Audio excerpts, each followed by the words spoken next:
быть, многие не понимают, те, кто не читал. Вот в Абхазии есть люди, которые не читали Фазилия Искандер. К сожалению, такие есть. Но это тот самый источник мудрости, к которому можно припасть и действительно утолить жажду. Потому что есть какие-то вещи вечные, за которые надо держаться. Фазиль Искандер о них великолепно пишет.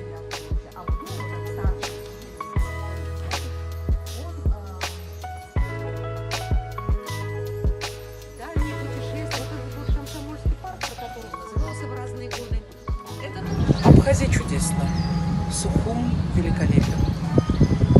И часть этого великолепия, конечно, связана с культурным наследием.